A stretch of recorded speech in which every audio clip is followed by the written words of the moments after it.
Assalamualaikum warahmatullahi wabarakatuh. Alhamdulillah, puji dan syukur senantiasa kita panjatkan kepada Allah Subhanahu wa taala.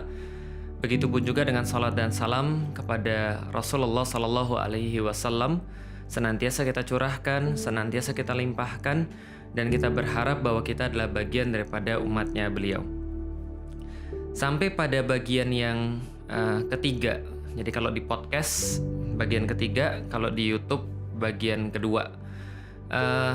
Kita sudah bahas bahwa kemarin di episode setengah syahadat. Kenapa saya kasih nama setengah syahadat? Karena bagi saya syahadat itu kan la ilaha illallah Muhammadur Rasulullah. Hanya kalau kita ambil yang awal saja, la ilaha illallah, di mana keimanan kepada Allah itu yang menentukan segala-galanya, termasuk beriman kepada Rasulnya Nabi Muhammad Sallallahu Alaihi Wasallam. Maka sebenarnya la ilaha illallah itu bisa dipotong menjadi dua. Yang pertama adalah la ilaha, tidak ada Tuhan.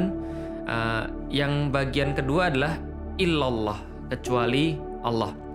Maka sebenarnya kalau seorang ateis itu menggunakan akalnya, kemudian dia berusaha untuk keluar daripada kenyamanan, berusaha untuk berpikir dan mendapatkan pada satu titik dalam pemikirannya itu kalau dia tidak meyakini adanya Tuhan, sebenarnya tidak sepenuhnya salah, karena ya ini sudah sebagian daripada keimanan, setengah daripada syahadat.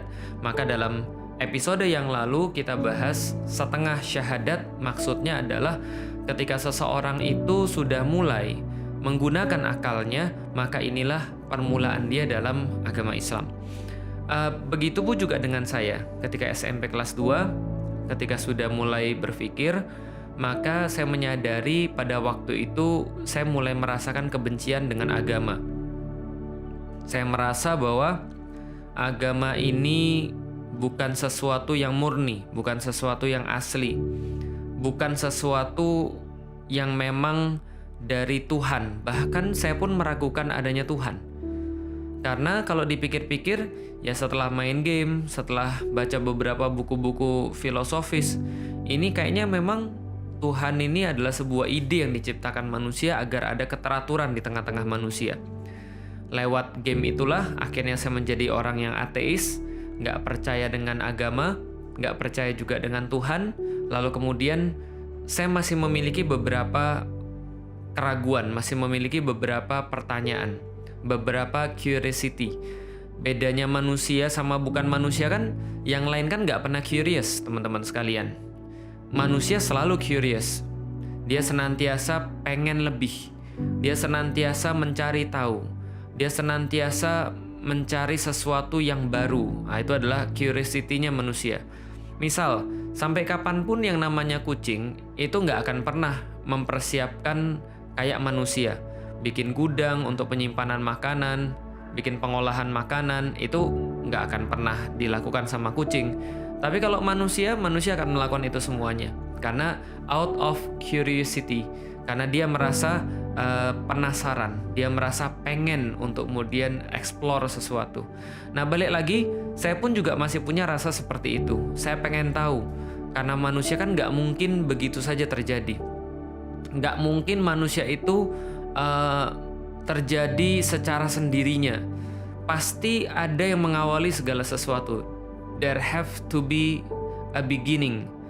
Karena kenapa? Karena ada akhirnya. Kalau ada akhirnya berarti itu adalah tanda bahwa ada awal. Nggak mungkin sesuatu yang punya akhir tapi tidak punya awal. Maka saya berusaha mencari awalnya dari mana. Ketika saya sudah menjadi seorang ateis tapi masih punya penasaran, maka sains adalah jawabannya. Saya sangat suka pada waktu pelajaran sains, khususnya adalah pelajaran biologi.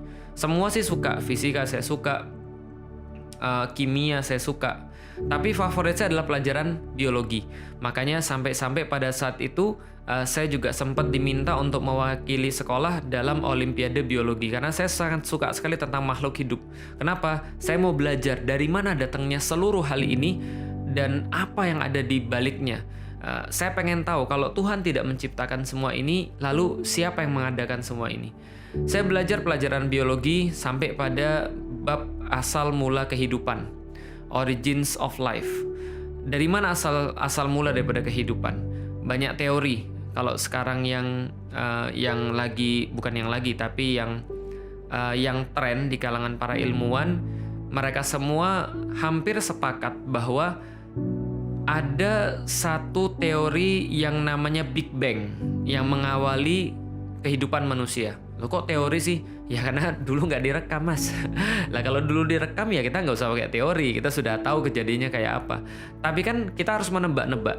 Nah, menebak-nebak yang sangat akurat, menebak-nebak yang pakai bukti, menebak-nebak yang pakai arahan-arahan sehingga sangat kecil kemungkinannya salah, itu namanya teori. Nah, teori itu ya tergantung, ada teori yang kuat, ada teori yang lemah. Contoh teori Darwin tentang evolusi, itu teori. Apalagi misalnya teori Lamarck tentang bagaimana terjadinya ragam spesies. Teori Alexander Oparin tentang bagaimana awal mula kehidupan. Itu semua teori. Tapi teori-teori ini kan baru hadir ketika sudah terjadi Big Bang, ketika sudah ada jadi materi. Gini. Oke, bayangin manusia ya, manusia kayak begini. Kenapa manusia ini bisa jadi? Nah, ini ada teorinya. Misalnya contoh Darwin mengatakan bahwa setelah dilakukan penggalian terhadap situs-situs sejarah, ditemukan tulang belulang yang mirip manusia. Kalau manusia digolongkan sebagai Homo sapiens, maka ini mirip manusia, sama-sama homo, sama-sama jenis manusia, bipedal, dia berdiri di atas dua kaki, tapi beda spesies, namanya Neanderthal. Jadi Homo Neanderthal, dan seterusnya. Apa perbedaannya? Ukuran otak, lalu peradaban, lalu bahasa, lalu kemampuan organisatoris, dan seterusnya. Yang jelas bahwa dia bukan manusia modern menurut Darwin. Ditemukan lagi ternyata yang mirip-mirip manusia. Jadi kalau seandainya monyet itu sekarang ada yang jalan pakai kaki dan tangan, ini sudah mulai ditemukan yang kayak manusia tapi juga kayak monyet. Dari situlah kemudian Darwin menyimpulkan teori evolusi. Oh, ternyata manusia itu berasal daripada monyet, kan gitu kan ya. Lalu kemudian monyet itu tambah lama berjuta-juta tahun dia berevolusi sehingga menjadi manusia. Teorinya didasarkan dari situ. Terlepas teori benar atau tidak, nanti kita akan bahas.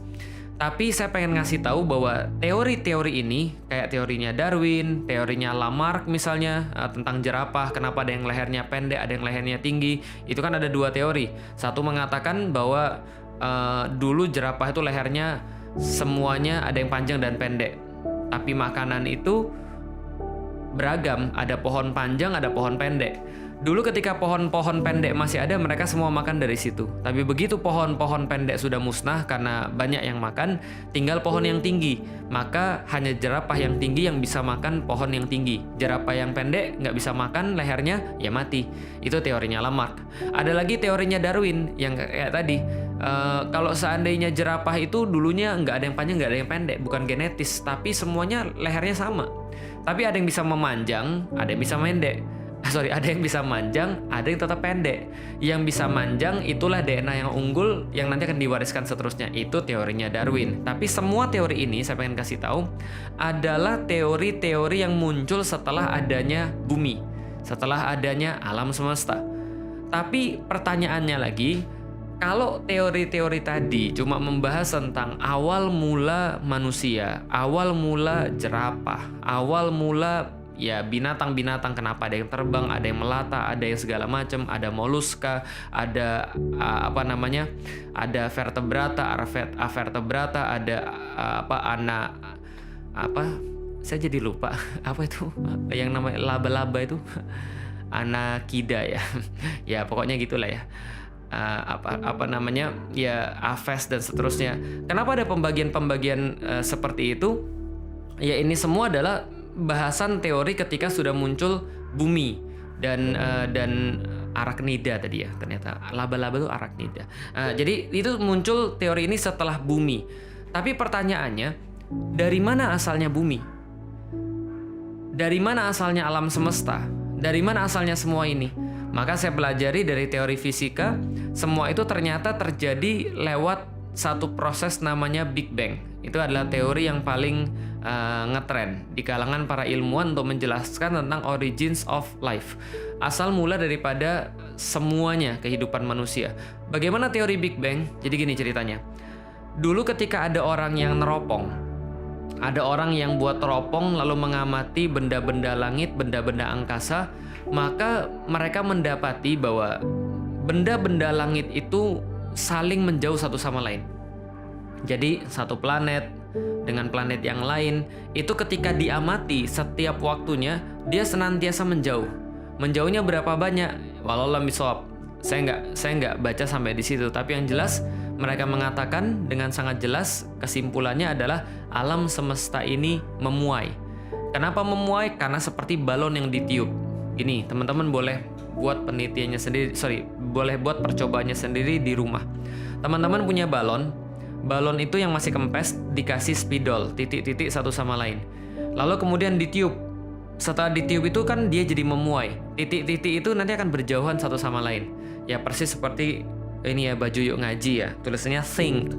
Kalau dipakai oleh saya ya ukurannya segini. Tapi kalau dipakai oleh yang lebih gede badannya, yang lebih buncit perutnya, itu memuai. Jadi lebih gede. Alam semesta ini memuai. Bersamaan dengan jalannya waktu, maka alam semesta ini memuai. Maka ukuran alam semesta semakin menjadi semakin luas.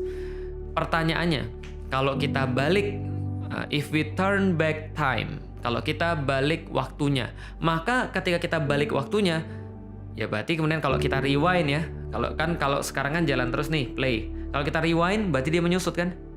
Ini nih, kalau kita play kan dia membesar nih. Kalau kita rewind berarti kan dia menyusut nih alam semesta. Nyusut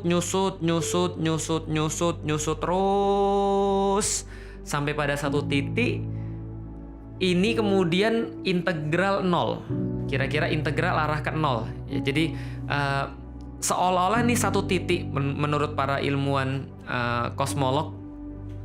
Satu titik ini adalah awal daripada semuanya.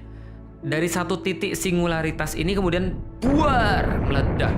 Setelah meledak, jadilah seperti sekarang yang kita lihat. Oke, balik lagi. Kalau sekarang alam semesta memuai, kita rewind, dapat satu titik, maka titik inilah awal daripada segala-galanya. Dan orang-orang fisika punya cara yang khas untuk membuat kita bingung. Coba lihat ya. Ini tangan saya, ini badan saya. Saya menempati ruang. Karena saya menempati ruang, saya pasti punya massa. Belajar ya pas di SMP dan SMA dulu kan percobaannya kan ya. Bahkan udara pun punya massa, punya ya berat lah gampangnya ya. Massa ya beda dengan berat, tapi oke lah. Setiap yang menempati ruang, yang punya volume pasti punya massa. Oke, coba lihat. Ada di kepala ya, saya nggak tahu gimana cara menggambarkannya. Massa sama dengan M, volume sama dengan V, taruhlah begitu ya. Setiap yang punya M pasti punya V. Setiap yang punya massa pasti punya volume. Setiap yang menempati ruang atau punya volume pasti punya massa. Sebaliknya, setiap yang punya massa pasti menempati ruang. Pertanyaannya, coba bayangkan kalau segala sesuatu alam semesta ini, termasuk bumi, matahari, bulan, Merkurius, Venus, Mars, Jupiter, Uranus, Neptunus, Saturnus, Pluto, dan seluruh planet-planet yang lain yang belum dikasih nama, berikut seluruh bintang-bintang yang lain yang jauh lebih besar daripada matahari, berikut dengan segala sesuatu matters, segala sesuatu yang namanya benda-benda langit yang ada di muka bumi ini, di muka alam semesta ini, komet dan segala macam, dulunya berasal daripada satu titik yang sama. Satu titik yang satu itu berarti masanya tidak terhingga. Bisa dibayangin ya, masanya bisa aja tidak terhingga. Sebaliknya, volumenya justru mendekati 0 atau 0. Ini membuat pusing. Bagaimana mungkin ada satu titik masanya tidak terhingga tapi volumenya 0? Ini adalah sesuatu yang menyalahi konsep fisika sendiri. Karena menurut fisika, segala sesuatu yang punya massa pasti punya volume. Segala sesuatu yang punya volume pasti punya massa. Ini ada satu titik yang punya massa tidak terhingga tapi volumenya 0. Ngeri nggak? Nah dari titik ini meledak sampai jadi kayak begini. Nah menariknya lagi adalah ilmuwan-ilmuwan, para kosmolog yang kebanyakan adalah lahir daripada ateisme. Karena kita tahu di barat itu ada dikotomi antara agama dan sains. Ada kata-kata begini, kalau kamu mau belajar sains jangan bahas agama deh, jangan pakai dalil. Lah kenapa? Nanti kamu kecewa, nanti kamu mencampur adukkan sehingga kamu nggak bisa bahas sains. Sebaliknya, kalau kamu bahas agama jangan pakai sains, nanti nggak beres. Karena agama tuh nggak masuk akal. Sedangkan sains itu adalah berdasarkan akal. Maka mereka para ilmuwan-ilmuwan ini ketika menyaksikan fakta tentang Big Bang, tentang satu titik yang meledak gitu kan ya, benar-benar literally meledak Big Bang, ledakan besar, maka terjadi segala sesuatu ini yang sangat teratur, yang sangat presisi, yang sangat detail. Itu yang mereka saksikan. Mereka lihat misalnya bagaimana ukuran antara matahari dan bumi itu muncul dengan satu jarak yang sangat detail, yang sangat presisi, seolah-olah diperhitungkan banget. Yang kalau seandainya mendekat sedikit saja atau menjauh sedikit saja, maka tidak terjadi kehidupan seperti yang kita lihat. Maka tidak terjadi segala sesuatu seperti yang kita tahu. Maka di bumi saja komposisi antara oksigen, nitrogen, dan kemudian gas-gas lain begitu apik, begitu kemudian presisi, yang kalau bergeser sedikit saja antara kemudian persentase nitrogen dan oksigen ini, kita nggak akan bisa melihat sesuatu yang kita lihat sekarang. Kita nggak akan bisa bernafas karena lebih mudah terbakar kalau oksigennya lebih tinggi. Lah kalau oksigennya lebih rendah, kita nggak bisa napas dengan baik. Maka ini presisi banget. Mereka melihat segala sesuatu yang terjadi di alam semesta, di bumi saja, itu terjadi banyak keajaiban, banyak kekerenan yang tidak bisa satupun ilmuwan itu jelaskan kenapa bisa begini. Mereka memperhatikan bagaimana kemudian tumbuhan-tumbuhan itu tumbuh berdasarkan aturan-aturan tertentu. Desain-desain di sayap capung itu didesain dengan aturan-aturan tertentu. Bagaimana proporsi tubuh manusia didesain dengan aturan-aturan tertentu. Yang kalau bergeser sedikit saja maka kita sudah melihat ini ada sesuatu yang tidak seimbang. Bagaimana itu semua diaplikasikan dalam setiap bagian daripada kehidupan, bahkan sampai sel yang terkecil. Bahkan double helixnya manusia itu disusun berdasarkan proporsi tertentu. Bahkan kemudian mata manusia, irisnya, giginya, ukurannya semua didesain dengan cara yang sangat detail. Mereka menyebutnya the great proportion, atau the God's proportion, atau the golden proportion, atau apalah namanya. Tapi ini mereka rasakan. Mereka bisa melihat ada sebuah ketelitian yang dibuat dari hasil itu semua. Sampai-sampai mereka mengatakan begini. Kalau andaikan dulu alam semesta ini berasal daripada Big Bang, dan Big Bang ini meledak dengan kecepatan tertentu, dengan cara yang tertentu, maka kita bisa andaikan satu kemungkinan bahwa semua itu terjadi kayak sekarang dibanding seluruh kemungkinan yang mungkin ada gitu loh maksudnya. Jadi contoh kayak gini nih, taruhlah buar meledak dengan kecepatan tertentu nih. Dia bilang kalau kecepatan tuh dikurangi dikit aja, nggak akan terjadi yang kayak sekarang. Gampangnya gini kata dia, kemungkinan alam semesta, kehidupan tercipta secara kebetulan itu anggaplah sama seperti Anda ambil satu pasir, lalu kemudian Anda tandain pasir itu, lalu Anda tiup masuk ke laut, lalu kemudian Anda tunggu selama 1 hari atau 2 hari, lalu besoknya suruh orang untuk cari pasir itu lalu nunjukin kepada Anda dengan sekali ambil. Nggak boleh 2 kali. Jadi gampang gini, sekali ambil, ini dapat saya. Mungkin nggak kira-kira? Ya hanya orang yang nggak waras yang bilang bahwa itu mungkin. Itu ya jelas nggak mungkin. Atau seperti kemudian orang menjatuhkan 1 juta pena. 1 juta pena dari ketinggian misalnya contoh 100 meter. Dijatuhkan 1 juta pena. Setelah kemudian 1 juta pena ini kemudian jatuh di dalam satu kertas. Jadi di bawahnya tuh dikasih satu kertas. Jatuhin 1 juta pena dari ketinggian 100 meter. Lalu kemudian ketika jatuh semua pena itu, kemudian terciptalah satu surat yang rapi, yang bisa dibaca, yang sangat bagus maknanya. Mungkin nggak semua itu terjadi? Nggak mungkin. Itulah kenapa seluruh kosmolog bilang kami itu mau untuk meyakini adanya Tuhan, tapi coba kasih tahu pada kami siapa Tuhan itu. Kami cuma bisa bilang, kata mereka, bahwa ada entitas, bisa jadi kata mereka ada entitas di luar ruang dan waktu yang menciptakan semua ini. Karena pikir baik-baik teman-teman sekalian, kalau Big Bang itu benar-benar kejadian, ya, Big Bang duar meledak. Jadi coba bayangkan, berarti sebelum titik ini kejadian, sebelumnya nggak ada ruang dan nggak ada waktu. Nggak ada massa, nggak ada volume, nggak ada waktu. Nggak ada panjang, nggak ada lebar, nggak ada tinggi, nggak ada waktu, nggak ada time. Udah panas. Oke, kalau gitu dari sini ilmuwan menyimpulkan ada entitas, ada zat supernatural, ada yang maha teliti kata mereka, yang perhitungannya sangat luar biasa. Kalau menurut seorang matematikawan Roger Penrose, kemungkinan terciptanya segala sesuatu ini in coincidence secara kebetulan adalah 1/10 pangkat 10 pangkat 123. Oke, cukup untuk melihat yang jauh-jauh. Lihat dalam diri kita sendiri. Banyak sekali hal-hal yang nggak bisa kita jelaskan. Saya sering mengatakan, kenapa manusia bisa ada? Iya, karena ada bapak dan ibunya. Oke, bapak dan ibunya kita sudah bahas tentang origins of life. Oke, lagi nih. Kenapa terus bisa jadi manusia?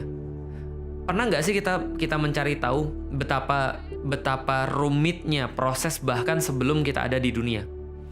Pernah nggak sih kita nyari tahu betapa ngerinya, betapa sadisnya proses sebelum kita di dunia? Pernah nggak sih kita nyari tahu bagaimana mengagumkan dan mengesankannya proses ketika kita terbentuk di dalam rahim ibu kita? Bayangkan ketika ada sel sperma yang keluar daripada laki-laki yang lalu masuk dalam wanita. Prosesnya banyak banget dan panjang banget. Yang kalau seandainya satu aja di situ gagal terjadi, maka Anda tidak ada. Maka mungkin bukan Anda yang ada. Prosesnya sangat rumit, sangat keren, sangat fascinating, sangat amazing. Kenapa bisa begitu? Oke, coba lihat ya. Sperma itu kan nggak pernah pergi ke tempat wanita ya. Jadi kan harusnya kan dia nggak tahu apa-apa dong tentang wanita. Dia nggak paham dong apa-apa tentang wanita kan gitu kan ya. Karena dia nggak pernah pergi ke tempat wanita kan gitu kan ya. Tapi ternyata dia tahu segala sesuatu tentang wanita. Yang harusnya dia nggak tahu karena dia nggak pernah ke sana. Kan nggak pernah ada sperma pergi ke tempat wanita, lalu survei balik lagi, lalu kemudian lapor, oh keadaannya begini, kita harus nyiapin ini, kita harus nanti punya begini, harus latihan biar kuat larinya, gitu kan ya. Harus dengan sekuat tenaga kan nggak gitu ya, nggak ada drill gitu kan ya, dan nggak ada training gitu kan ya, nggak ada gladiresik gitu kan ya, nggak ada semuanya. Itu completely strange bagi mereka. Tapi mereka tahu segala-galanya. Dan kita harus ingat, soul daripada sperma, soul purpose daripada sperma adalah pergi ke tempat perempuan, lalu membuahi ovum, lalu kemudian menghasilkan individu yang baru, yaitu adalah manusia, dalam hal ini bayi, yang kemudian ditanam di rahim ibunya.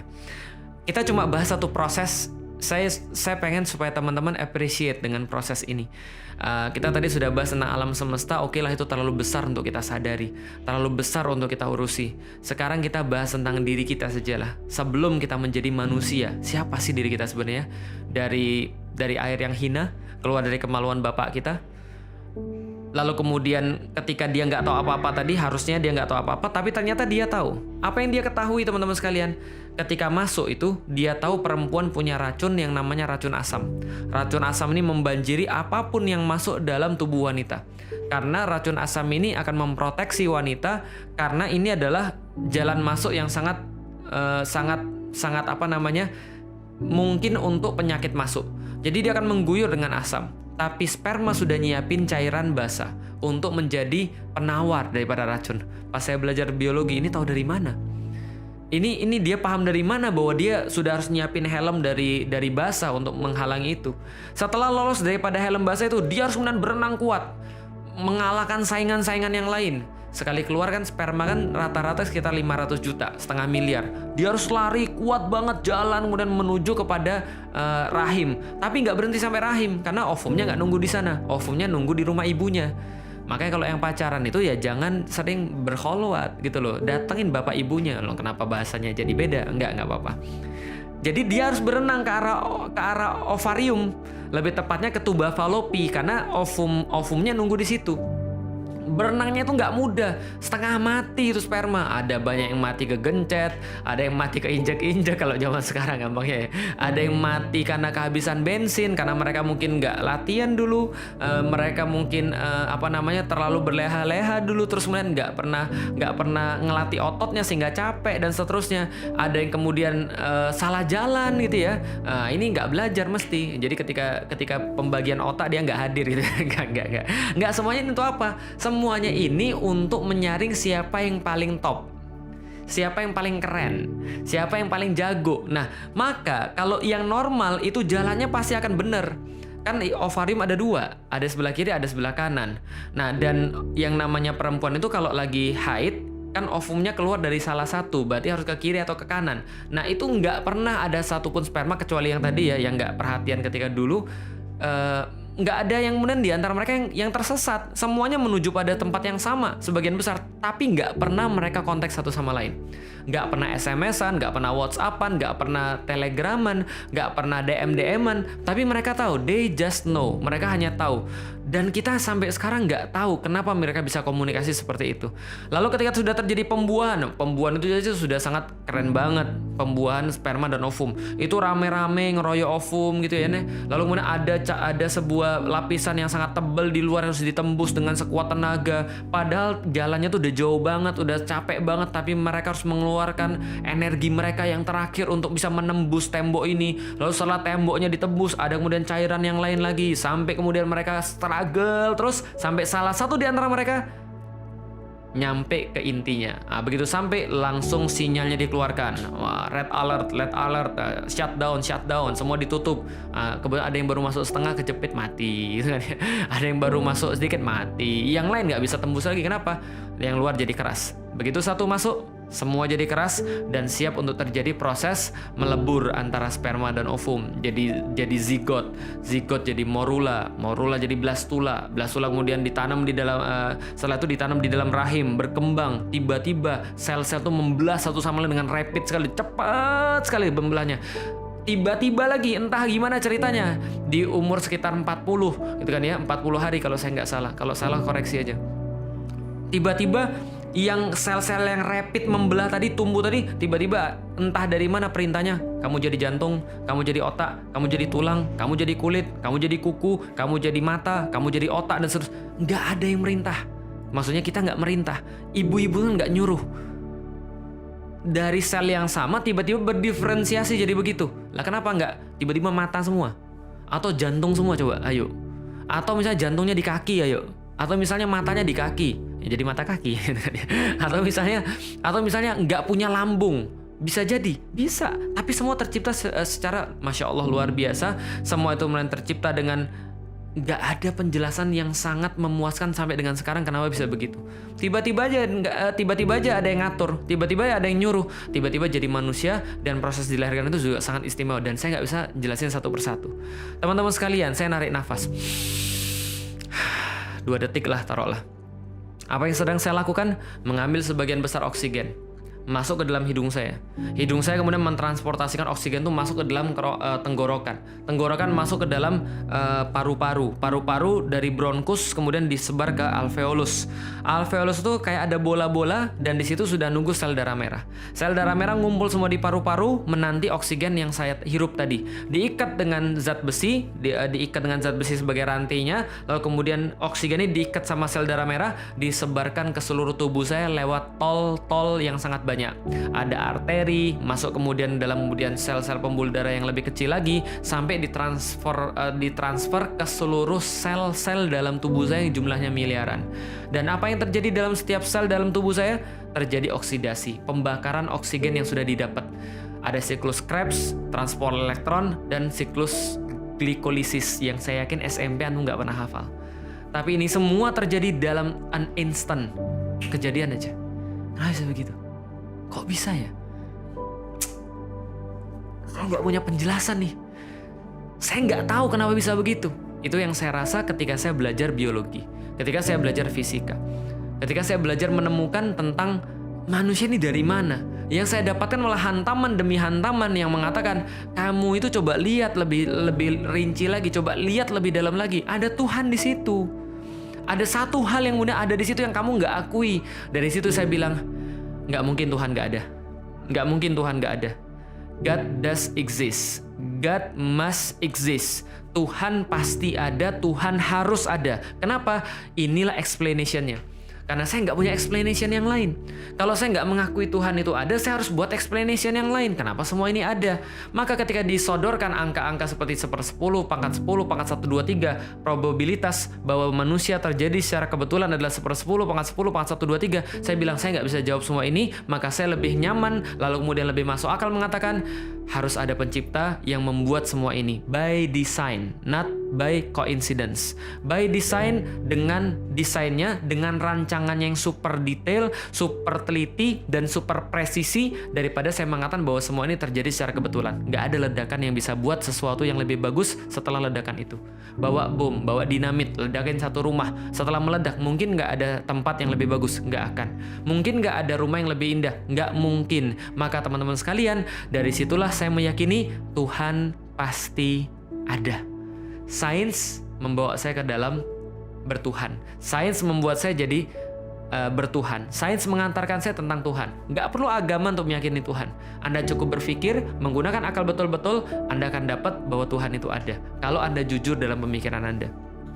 Tapi kalau Anda nggak jujur, ya banyak cara untuk menafikan adanya Tuhan. Banyak cara untuk mengatakan Tuhan itu nggak ada. Misal, saya pernah ketemu dengan ateis yang mengatakan Tuhan tuh nggak ada. Apa buktinya? Lo coba kamu buktiin Tuhan itu ada. Nggak bisa kan? Iya mas, betul. Kita nggak mungkin bisa membuktikan Tuhan dengan metode ilmiah, dengan metode penelitian. Nggak mungkin. Kenapa? Karena Tuhan itu tidak diindra. Tidak bisa diindra seperti manggis. Tidak bisa diindra seperti tangan, manusia, gula, dan segala macam. Contoh misalnya, saya dulu meneliti tentang manggis, pengaruh pemberian nitrogen pada produktivitas tanaman manggis. Jelas, manggisnya bisa dilihat, nitrogennya bisa dilihat, pemupukannya bisa diukur, metodenya jelas, maka bisa diukur. Maka kalau saya bilang ada pengaruh, berarti saya harus punya bukti. Tapi ingat, kalau saya bilang nggak ada pengaruhnya, berarti saya juga harus punya bukti dong. Nah pertanyaan saya, kalau orang ateis bilang Tuhan nggak ada, karena kita nggak bisa buktiin bahwa Tuhan itu ada, maka itu baru setengah daripada pembuktian. Tapi setengahnya lagi yang dia juga nggak akan bisa lakukan adalah buktiin bahwa Tuhan nggak ada. Nggak bisa kan? Lah kenapa? Ya karena Tuhan ada nggak bisa dibuktikan secara metode ilmiah. Tapi Tuhan juga tidak bisa dibuktikan tidak ada secara metode ilmiah. Jadi kita nggak bisa buktiin Tuhan ada, dia nggak bisa buktiin Tuhan nggak ada. Berarti sama aja, karena metodenya salah. Harusnya metodenya apa? Metode rasional, yang nggak saya ceritakan tadi. Nah kalau metode rasional, mudah. Kita ada karena bapak kita ada. Contoh, saya nggak pernah melihat bertemu lalu bertatap muka dengan kakek 10 kali moyang saya. Nggak pernah saya. Kakek saya aja baru ketemu kakek moyang aja nggak pernah. Apalagi kakek 10 kali moyang, nggak pernah. Tapi saya yakin dia pasti ada. Kenapa? Karena ada saya. Saya nggak pernah chat-chatan sama dia. Saya nggak pernah dapat apa peninggalan dia. Saya nggak pernah tahu fotonya seperti apa. Tapi saya cuma yakin. Kenapa? Karena ada saya. Ada saya itu bukti ada kakek saya. Ada kakek saya itu bukti bahwa ada kakeknya. Dan seterusnya sampai 10 kali kakek buyut, kakek moyang. Nah itu adalah metode rasional. Artinya adalah Tuhan pasti ada. SMP kelas 3 saya yakin Tuhan ada. SMP kelas 3 saya mikir dan saya nggak bisa menafikan adanya Tuhan. Dari situ kemudian saya mengalihkan pemikiran saya kemanapun yang saya dapat, kesempurnaan kesemuanya ini meniscayakan Tuhan pasti ada. God does exist. Lalu bagaimana dengan Islam? Oh nanti kita akan sambung dalam episode berikutnya, insya Allah. Makasih udah nyimak teman-teman sekalian. Mohon maaf kalau seandainya curhat ini jadi terlalu panjang, tapi saya cuma berharap bahwa ada kebaikan yang bisa saya share di sini bagi teman-teman sekalian yang masih di situ mencari tentang kebenaran, atau mereka yang mungkin merasa kagum dengan pemikiran ateis yang sebenarnya justru pemikiran itu baru setengah, baru sampai la ilah saja. Atau teman-teman yang masih galau, mudah-mudahan video ini bisa bantu. Nah, jangan lupa untuk like dan share video ini, dan juga subscribe dan aktifkan notifikasi, belnya diklik supaya nanti kalau kita upload teman-teman bisa dapat pemberitahuannya. Dan ini mungkin sesuatu yang mudah bagi teman-teman sekalian, tapi insya Allah ini akan menjadi bagian daripada penyebaran dakwah Islam. Mudah-mudahan ini menjadi sesuatu yang bermanfaat. Kita ketemu lagi di episode yang berikutnya. Assalamualaikum warahmatullahi wabarakatuh.